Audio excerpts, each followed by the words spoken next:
4 listes à tendance écologiste. Nous ferons tout pour que ce vote conduise au maximum d'améliorations, au maximum de changements, pour que le sort des animaux change enfin. Les européennes, c'est le scrutin à ne pas rater pour les partis écologistes. Le temps des écologistes est venu. C'est le vote du siècle, parce que l'urgence climatique, parce que l'urgence de la biodiversité, parce que l'urgence de la santé ne peuvent plus attendre. Des écologistes galvanisés par le précédent de 2009, où Daniel Cohn-Bendit avait obtenu 16,3% des voix.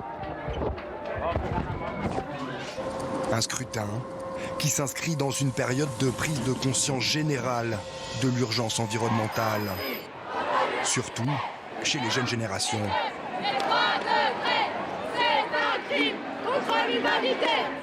Cet après-midi, dans les rues de Paris comme partout en Europe, ils marchent pour le climat.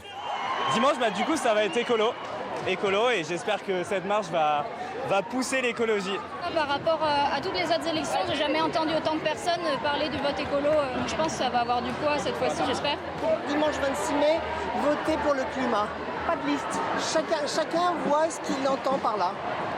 Ce scrutin à la proportionnelle est favorable aux petits partis politiques comme Urgence Écologie. Je crois que les européennes, c'est le moment où on peut vraiment voter pour ses idées.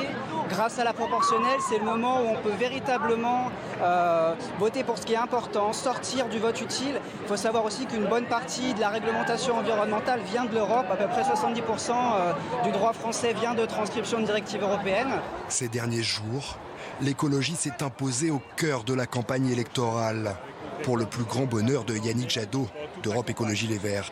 Alors là, si Emmanuel Macron avait voulu appeler à voter Europe Écologie, ça ne serait pas pris autrement. Parce que finalement, qu'est-ce qu'il dit ? J'ai Nicolas Hulot dans mon gouvernement, je n'agis pas, mais je crains le vote écologie, je crains le vote Europe Écologie, je fais semblant d'agir. Donc au fond, il dit bien que c'est le vote Europe Écologie qui peut peser, qui peut mettre l'écologie pas simplement au centre du gravité du Parlement européen, mais au centre de gravité de la vie politique française. L'ancien ministre de l'écologie, Nicolas Hulot, a pris la parole ce matin.